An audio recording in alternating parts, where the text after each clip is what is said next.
The woman on the train platform. The train shrieked like a dying animal, steam hissing across the platform, and the dust of red hollow lifted into the air, stinging eyes and throats. Men squinted against the glare, horses jerked on their reins, and children stopped their play, clutching each other as the ground shivered with the weight of iron wheels grinding to a halt. The doors clanged open. Out stepped a woman in travel-worn gray, a single satchel clutched tight against her chest. She paused, blinking hard in the white sun, as though the desert light could burn straight through skin and bone. Nobody moved to greet her. The platform crowd thinned as the conductor barked orders and tossed luggage to the ground. A ranch hand spat, turned away. The saloon doors swung with lazy rhythm, a tinny piano breaking into laughter inside. Still she stood, frozen, as though waiting for a hand that never reached. Mail-order bride, a voice muttered from the corner. Another man chuckled low. Or worse, left behind already. The woman heard, her lips tightening, but she lifted her chin. The satchel never left her grip. A breeze tore across the street, rattling the shutters of the general store, snapping at the hem of her skirt. On the far side of the platform, a tall figure leaned against a post, hat brim shadowing his eyes. He had been watching since the whistle first cut through town. Quiet as the timber post he rested on, he gave no sign of moving. His coat was plain, his boots worn smooth, but the way his shoulders carried silence made folks keep a distance. Caleb Boone, the rancher, some said widower, some said ghost of a man. The sheriff ambled near, his badge dulled by dust. He cleared his throat, glanced at the woman. Boarding house is full. You'll need to, he hesitated, scratched his jaw, find other means. Maybe ride on to Silver Bend tomorrow. Her jaw set. I've nowhere else to go. From the saloon steps came a jeer. A lanky hand with liquor on his breath called out, she can earn her keep here. Plenty of men'll pay for company. Laughter rippled. The woman's face flinched but did not break.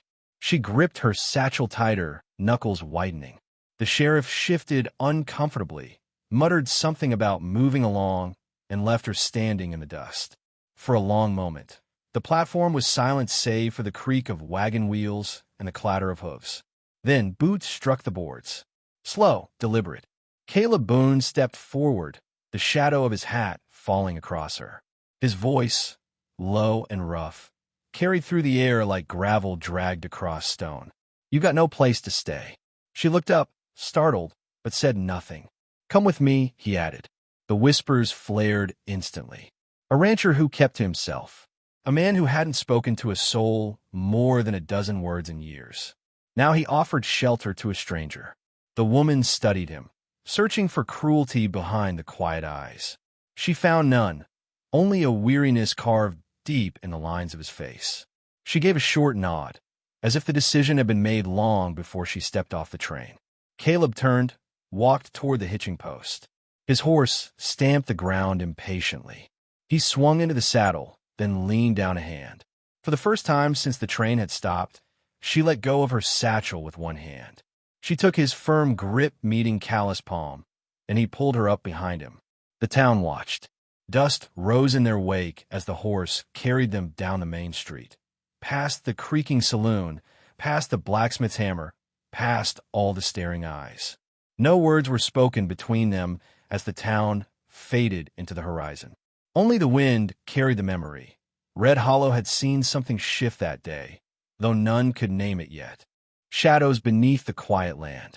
The wind howled across the plain, snapping the lantern flame until shadows leapt wild against the cabin walls. Eleanor hauled the wooden shutter closed with both hands, dust gritting between her teeth. Behind her, Caleb dropped the iron latch on the door, his silence steady as stone. Morning came hard, with the sun glaring red through thin curtains. Roosters crowed.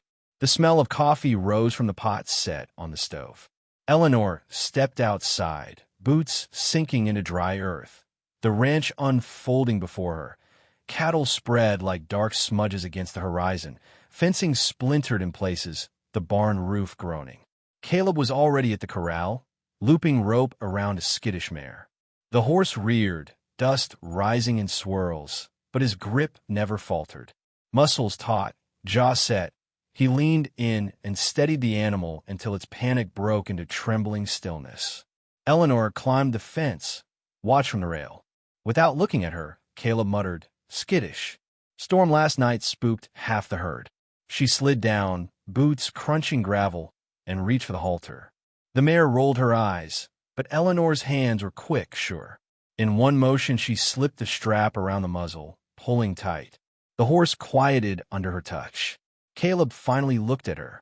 Surprise flickered in his eyes, then faded back into silence. Day stretched.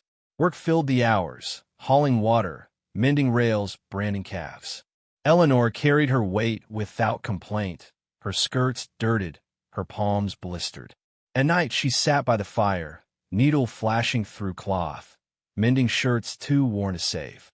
Caleb smoked in the corner, hat shadowing his eyes, saying little. But the land carried unease. Coyotes howled closer than they should. Hoofprints cut across the far fence line, where no rider belonged. Once a steer was found with its throat slit, hide peeled for sport, left rotting beneath the buzz of flies. In town, whispers grew. The Kincaid boys are back. Raiders cutting fences, looking for something or someone. Eleanor heard, though she said nothing. Yet when a rifle cracked in the distance one evening, her shoulders stiffened. She set her sewing aside, stood, and walked to the window. Fingers brushed the hem of her sleeve, where a pale scar burned white against the lamplight. Caleb noticed. He asked nothing. One night, thunder rolled though no storm followed. Eleanor rose from her cot in the loft, bare feet cold on the planks. Downstairs, Caleb was already awake, lamp in hand, checking the rifle he hadn't touched in years. He glanced up as she descended, her shadow falling long against the wall. Her hand hovered near her satchel, the leather worn soft from travel. Inside lay something she never let out of reach. "They're cutting fences again," Caleb said. She nodded once, her voice low, certain. "They're coming closer."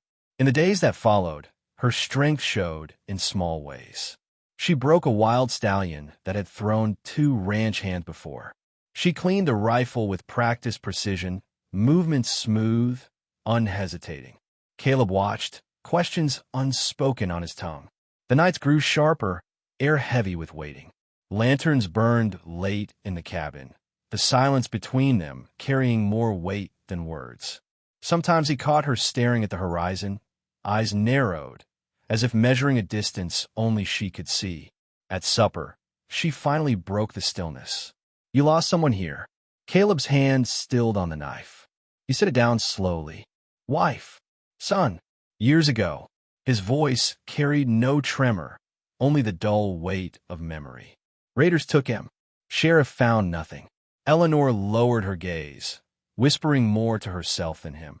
"They always take more than they leave." The fire cracked. Neither spoke again that night. But when Caleb stepped outside before dawn, shotgun over his shoulder, he found her already there, standing at the fence line, skirts whipping in the wind, eyes locked on the horizon. The sky glowed faint with first light. In her stance, there was no fragility, only a waiting strength, as if she belonged to the silence before a storm. Caleb followed her gaze. Far off, dust rose where riders moved slow, just beyond the ridge. The night the riders came. Glass shattered in the saloon, a bottle flung against the wall. The piano cut short, its strings jangling like gunfire. Men spilled into the street, bloodied and cursing, while the Kincaid gang rode hard through Red Hollow, spurs flashing, rifles cracking at lanterns. Horses screamed. Women pulled their children inside. The sheriff's deputies fired once, then scattered, leaving the badge alone on the boardwalk, shouting words no one heard. The outlaws thundered on, taking what they pleased, sacks of flour, whiskey barrels, coin purses ripped from hands. The gang leader, Jeb Kincaid, grinned wide beneath his hat, teeth flashing wolf-like. His voice cut the night. "This town's ours till someone stops us." Far from the chaos, the Boone Ranch slept uneasy. Wind rattled loose shingles. Cattle shifted restless in the dark. Caleb stood at the window, lantern out, shotgun heavy in his hands. Hoofbeats echoed. Faint at first, then clearer, pounding through the stillness. Not from town, from the ridge. Eleanor already stood at the door, revolver belt strapped firm around her waist, skirt hem tucked for riding. Her face carried no fear, only recognition. They've found me. Caleb's eyes narrowed. Why? She pulled back her sleeve, the pale scar catching moonlight. Kincaid's killed my husband. He was Pinkerton. We hunted them together. I lived. They've been hunting me since. The silence stretched, broken only by the cattle lowing outside. Caleb's jaw tightened. He turned, lit one lantern, set it in the window like a beacon. They'll ride here tonight. The first rifle shot cracked across the plain. A fence post splintered, sparks leaping from metal. The herd bawled, hooves pounding earth as cattle stampeded against the corral. Caleb moved without hurry. He slid shells into the shotgun, each click ringing sharp. Eleanor opened her satchel, revealing a Colt revolver polished from years of care. She spun the cylinder once, loaded, and snapped it shut. Her hands were steady. Lantern light wavered as shadows crossed the yard. Riders circling, torches raised, faces masked with scarves. One voice shouted, "Hand her over, Boone, or burn with her." Eleanor stepped forward, revolver in her grip. Not tonight. The gang surged. Flames licked the barn as torches flew. Bullets tore through the porch posts. Caleb fired first, the shotgun blast throwing one rider backward into dust. Eleanor's revolver spat fire, quick and sharp, dropping another before his torch hit the ground. The air filled with smoke, sulfur, screams of horses. Outlaws swarmed the yard, shadows leaping against the blaze. Caleb fought grim and silent, each shot measured, his rifle steady as if time itself slowed at his will. Eleanor moved like water, fast, precise, every bullet finding its mark. Jeb Kincaid himself stormed through the firelight, coat whipping, pistols blazing. He cut through the chaos, bellowing her name, Eleanor Hayes. Widow Witch, you should have stayed dead. She met his charge head-on, revolver raised. Their shots clashed. One struck the porch rail near her shoulder, one grazed his arm, blood spilling dark down his sleeve. Caleb cut another rider from the saddle, then turned, voice thunderous for the first time in years. Kincaid. The name cracked through the yard. Jeb wheeled, grinning. Boone, I thought you'd buried your guns. The two men faced each other in the glow of burning wood, guns heavy in their hands. Caleb's silence held, steady as the grave.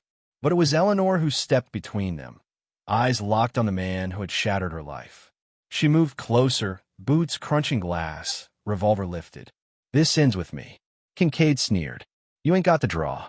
Her answer was the flash of steel. One shot. Clean true. His grin froze, then faltered as he staggered, dropped to his knees, and crumpled into the dirt. The gang broke at once. Leaderless, they turned their horses, fled into the night, torches scattering across the dark plain. The fire hissed, the barn roof sagged in cinders, and the yard stank of blood and smoke. Eleanor stood still, revolver lowered only after the last hoofbeat faded. Caleb walked beside her, shotgun slack at his side. Together they watched the fire die down, their shadows long and unbroken against the ash. The story they still tell. Smoke curled above the ranch, the last embers hissing in the dirt. The barn lay in black ruin, its beams charred, cattle restless in the dark. Caleb stood in the yard, shirt torn, hands blackened with soot. Eleanor knelt beside the fallen, her revolver still warm, the night air sharp with iron and ash. The sheriff rode in at dawn with his deputies trailing, their faces pale at the wreckage. He dismounted slow, eyes shifting from the bodies to the woman who stood unflinching in the blood-stained yard. You broke the gang, he said, voice rough with awe. Law couldn't touch him. But you... He shook his head, hat pressed tight to his chest. You've given Red Hollow its breath again. Eleanor said nothing. Caleb only nodded once, the brim of his hat shadowing his eyes. The sun rose red over the horizon, painting the land in fire. Together they walked back toward the cabin, side by side, not hurried, not afraid. And so the tale spread. How a stranger stepped off the train with nothing but a satchel. how a quiet rancher took her in, how the Kincaids rode against them and broke like glass against stone. Some say she was just a widow. Some say she carried the aim of 10 men and the heart of vengeance itself. All agree, when she came to Red Hollow, she gave the town back its life. The old storytellers still lean by their fires, voice low, eyes glinting as the flames dance. She stepped off the train alone, they whisper, but the quiet rancher gave her shelter and a place in his heart. And together they carved a legend from the silence of the plains. The desert wind carries the words away, out across the canyons and the dust roads, where hoofprints fade but stories never die.